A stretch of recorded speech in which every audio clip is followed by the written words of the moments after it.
wasn't easy for the Seattle Sounders here this past week, who were able to get back in the win column. Over the past week, they hosted the New York Red Bulls for the first time in just around 4 years, which is the longest break between opponents in all of the MLS. It was the longest break. Now it doesn't exist anymore. So the past week, May 27th versus the New York Red Bulls, a 1-0 win. Our player of the match, goalkeeper Stefan Fry. Steph, a 7.8 match rating, 3 saves, 1.14 expected goals on target faced. So he arguably should have had a goal against, but he denied that. And 3 recoveries, which it resulted in a league leading 8th clean sheet on the year. I mean, this was a big one. They don't play the Red Bulls very often, as I mentioned. And they were without a 11th player for the last 15 minutes, as João Paulo was given a second yellow and a relatively soft call. I mean, there was no clear and obvious intent to take that player down. I understand that he was on his second yellow, so I mean, sure, a little bit, but even then giving him a yellow for that call was just pretty soft, pretty disappointing, especially considering that João Paulo doesn't have this sort of discipline history, so to say, and it was a bad call. Bottom of the line, it was a bad call. We'll go to our picture of the game here by Bryan Saldana. Jordan Morris would score the first goal of the match early on, but instantly after he scored, he was wincing and he looked upset. And you're like, well, why does he look upset? He just scored a goal. He would leave with a groin injury. There's no official designation as of yet with that injury to Morris.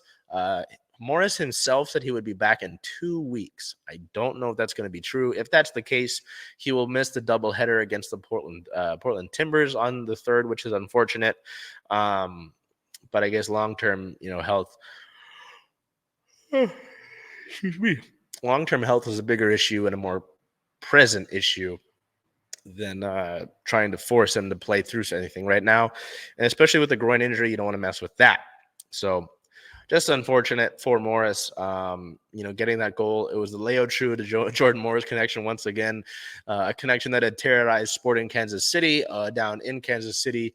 In that matchup when Morris had 4 goals, had jettisoned both Morris and Chu up to goals for Morris and assists for Chu in the top of the league, respectively. And both of those guys were roughed up. Even Leo Chu was roughed up pretty bad in this game. He had stitches on his lip. He got pretty banged up. He goes, those guys are trying to kill me. And I was like, oh, goodness. That man just he and his wife just welcomed a baby into the world. So, got to be careful with him. We'll move on here with injury-related news. On the 23rd, midfielder Christian Roldan returned to training, and Brian Schmetzer had a update on forward Raul Ruidiaz. We're not going to do something rash because we've had some bad results. You press, and then you make a bad decision that affects that long-term health of Raul, which we're just not going to do that. He was talking about the last 2 matches that the Sounders had lost in Austin FC and the Vancouver Whitecaps. They were able to win this week. Raul was technically on the bench, but he did not come out.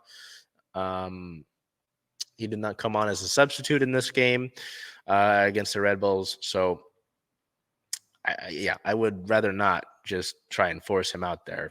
It just seems like a bad idea.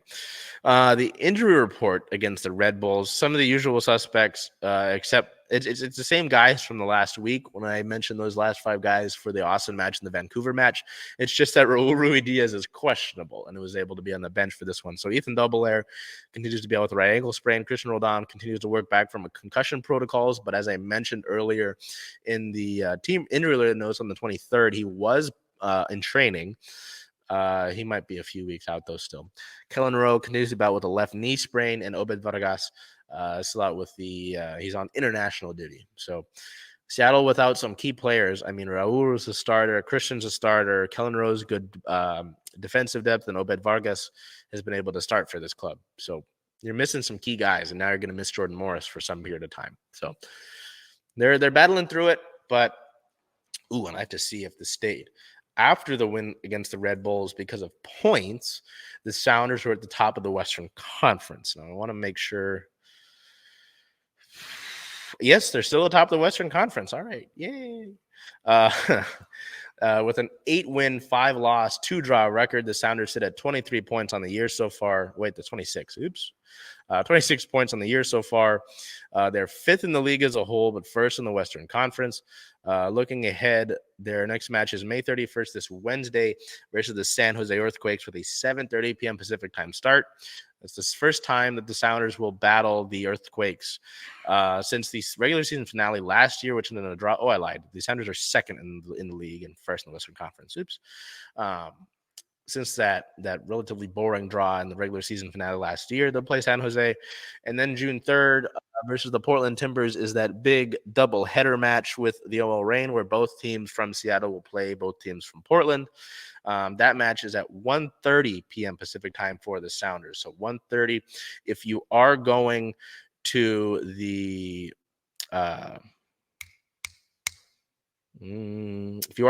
doubleheader, your ticket to either match will get you into both of those games. So, I mean, you could say for both. I'm going to be there for both. It's going to be a long day, but it should be a fun day.